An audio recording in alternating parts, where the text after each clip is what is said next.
എല്ലാവർക്കും നമസ്കാരം. ഞാനിന്ന് ഏത് കൊച്ചു കുട്ടികൾക്കും പെട്ടെന്ന് ചെയ്യാവുന്ന ഫലൂഡയുടെ റെസിപ്പിയുമായാണ് വന്നിരിക്കുന്നത്. ഇത് വളരെ ടേസ്റ്റിയാണ്, അതുപോലെ തന്നെ പെട്ടെന്ന് ചെയ്യാനും സാധിക്കും. അതിനുവേണ്ടി ഞാൻ ബേക്കേഴ്സിൻ്റെ ഫലൂഡ മിക്സാണ് എടുത്തിരിക്കുന്നത്. ഇനി ഇതിലേക്ക് എന്തെല്ലാം വേണമെന്ന് നമുക്ക് നോക്കാം. നമുക്കിതിലേക്ക് ഒരു 1/2 ലിറ്റർ പാല് ആവശ്യമുണ്ട്. ഞാൻ പാല് ഒരു പാത്രത്തിലേക്ക് ഒഴിച്ചു വെച്ചിട്ടുണ്ട്.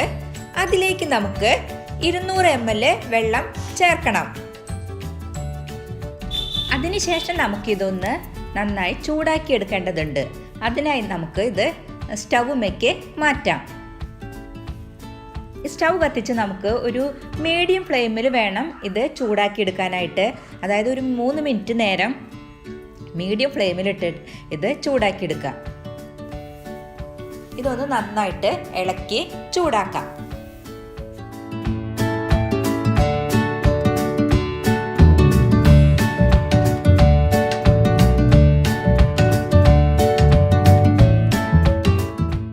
ഇപ്പോൾ ഒരു 3 മിനിറ്റൊക്കെ ആയിട്ടുണ്ട്.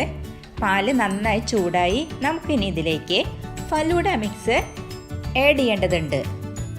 ഒരു പാക്കറ്റ് ഫലൂഡ മിക്സിന് 1 ലിറ്റർ പാലിലാണ് ഒരു പാക്കറ്റ് ഫലൂഡ മിക്സ് വേണ്ടത്. ഞാൻ പക്ഷേ 1/2 ലിറ്റർ പാലാണ് എടുത്തിരിക്കുന്നത്. അതുകൊണ്ട് ഞാനിതിൻ്റെ പകുതി ആണ് ഇതിലേക്ക് ആഡ് ചെയ്യണത്. ഇതൊരിക്കലും ഒന്നിച്ചിട്ട് കൊടുക്കരുത്. ഒന്നിച്ചിട്ടാൽ ഇത് കട്ട കുത്തും. അതുകൊണ്ട് നമുക്കിത് 2-3 പ്രാവശ്യമായിട്ട് ഇട്ട് നന്നായിട്ട് ഇളക്കി അതിനുശേഷം പിന്നീട് ഇട്ട് ഇളക്കി നമുക്കിതൊന്ന് മിക്സ് ചെയ്തെടുക്കാം. ഇത് പെട്ടെന്ന് തന്നെ നമുക്ക് ചെയ്ത് എടുക്കാൻ പറ്റും. പക്ഷെ ഇതിന് എന്താണെന്ന് വെച്ചാൽ മീഡിയം ഫ്ലെയിമിലിട്ട് വേണം ഇത് ചെയ്യാൻ. അതുപോലെ ഇനി ഇത് 15 മിനിറ്റ് നേരം നമ്മൾ മീഡിയം ഫ്ലെയിമിലിട്ട് ഇളക്കിക്കൊണ്ടേ ഇരിക്കണം.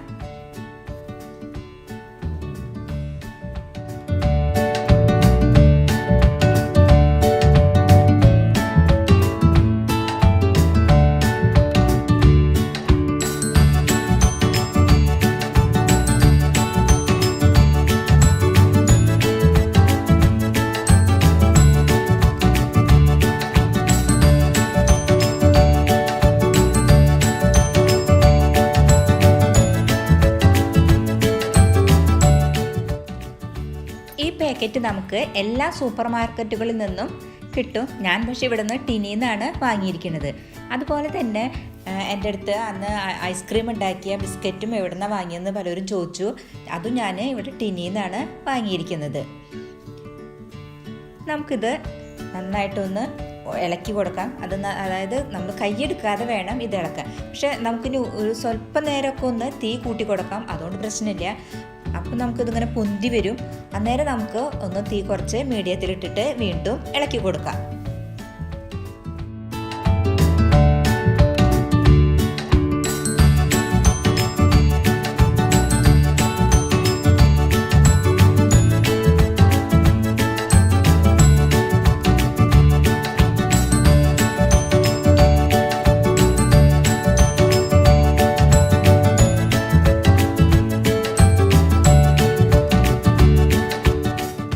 ഇതിപ്പോൾ 15 മിനിറ്റ് എന്ന് പറയണത് ചിലപ്പോൾ 15 മിനിറ്റ് ആയാലും ഇത് ആയിന്ന് വരില്ല. അതായത് ഇത് എങ്ങനെയാണ് ഇതിൻ്റെ കണക്ക് എന്ന് വെച്ചാൽ നമ്മൾ കുട്ടികൾക്കൊക്കെ കുറുക്കുണ്ടാക്കുമ്പോഴുള്ള ഒരു അവസ്ഥയുണ്ടല്ലോ, അതായത് ഇഡ്ഡലി മാവിനേക്കാളും സ്വല്പം കൂടെ കട്ടിയായിരിക്കണം ഇതിന്.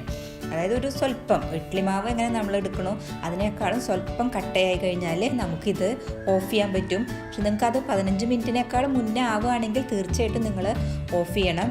എനിക്കിപ്പോൾ 15 മിനിറ്റ് ആയി, എന്നിട്ടും ആയിട്ടില്ല. ഞാൻ 1 മിനിറ്റ് നേരം കൂടെ ഇത് നന്നായിട്ടൊന്ന് മീഡിയം ഫ്ലെയിമിൽ നിന്ന് മാറ്റി ഫുൾ ഫ്ലെയിമിലിട്ടിട്ട് ഒന്ന് ഇളക്കിയെടുക്കുകയാണ്.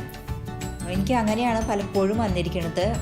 മീഡിയം ഫ്ലെയിമിൽ 15 മിനിറ്റ് ഇട്ട് ചെയ്തെങ്കിലും 1 മിനിറ്റും കൂടെ എനിക്ക് ഫുൾ ഫ്ലെയിമിൽ ഇട്ടെങ്കിൽ മാത്രമാണ് കറക്റ്റായിട്ട് എനിക്ക് ആ ഒരു അവസ്ഥ കിട്ടുള്ളൂ. അതുകൊണ്ട് നിങ്ങൾക്ക് ഇങ്ങനെയാണ് ഇതെങ്കിൽ അതിനനുസരിച്ച് ചെയ്യണം. അതായത് ഇഡ്ഡലി മാവിനേക്കാളും സ്വല്പം കൂടെ കട്ടിയിലുള്ള ഒരു അവസ്ഥയിൽ വേണം നമ്മളിത് ഓഫ് ചെയ്ത് ഇടാനായിട്ട്. ഫുൾ ഫ്ലെയിമിലിട്ട് 1 മിനിറ്റ് ഇളക്കി കഴിഞ്ഞപ്പോൾ ഇത് കറക്റ്റായിട്ട് വന്നിട്ടുണ്ട്. ഞാനിപ്പോൾ തീ ഓഫ് ചെയ്തു. അതിനുശേഷം ഇത് ചൂടാറാനായിട്ട് വെക്കുകയാണ്. നമുക്കിതൊന്ന് തണുത്തതിന് ശേഷം മാത്രമാണ് കഴിക്കാൻ പറ്റുള്ളൂ. അതിനായിട്ട് ഇത് ഫ്രിഡ്ജിൽ വെക്കേണ്ട ആവശ്യമുണ്ട്. ഞാനത് ഒരു പാത്രത്തിലാക്കി അടച്ച് ഫ്രിഡ്ജിൽ വെക്കുകയാണ്. ഞാൻ മറ്റേ ഐസ്ക്രീം ചെയ്തപ്പോൾ ഞാൻ പറഞ്ഞിരുന്നു നല്ല ടൈറ്റുള്ള പാത്രത്തിൽ വെക്കണം, അതുപോലെ കവർ ചെയ്യണം. ഇതിന് പക്ഷേ അങ്ങനെ കവർ ചെയ്യണമെന്ന് നിർബന്ധമൊന്നുമില്ല. നമുക്ക് ഇത് ഒരു 1-2 മണിക്കൂറാണ് നമ്മൾ ഫ്രീസറിലല്ലാട്ടോ വെക്കേണ്ടത്, ഇത് ഫ്രിഡ്ജിൽ വെക്കണം. അതായത് ഡീപ് ഫ്രീസ് ഒരിക്കലും ചെയ്യരുത്. അപ്പോൾ നമ്മൾ ഫ്രീസറിൽ വെക്കാതെ 1-2 മണിക്കൂർ ജസ്റ്റ് ഫ്രിഡ്ജിൽ വെച്ചിട്ട് എടുത്ത് നമുക്ക് സെർവ് ചെയ്യാൻ പറ്റും.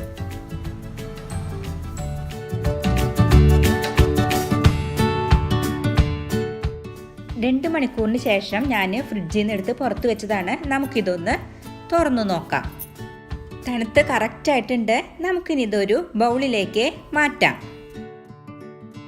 അങ്ങനെ വളരെ പെട്ടെന്ന് ചെയ്യാവുന്നത്, അതേപോലെ തന്നെ കുട്ടികൾക്കായാലും പെട്ടെന്ന് തന്നെ ചെയ്യാൻ പറ്റുന്ന ഫലൂഡ ഇവിടെ റെഡി ആയിട്ടുണ്ട്. ഇത് വളരെ ടേസ്റ്റിയാണ്. ഇത് എല്ലാവർക്കും ഇഷ്ടപ്പെടും. എല്ലാവരും ട്രൈ ചെയ്യണം. ഇഷ്ടപ്പെടുകയാണെങ്കിൽ ലൈക്ക് ചെയ്യണം, സബ്സ്ക്രൈബ് ചെയ്യണം. നിങ്ങൾക്ക് ഇതുമായി ബന്ധപ്പെട്ട എല്ലാ അഭിപ്രായങ്ങൾക്കും നിർദ്ദേശങ്ങൾക്കും താഴെ കമൻറ്റ് ചെയ്യാവുന്നതാണ്. അല്ലെങ്കിൽ മെയിൽ ഐ ഡിയിലേക്ക് മെയിൽ ചെയ്താലും മതി.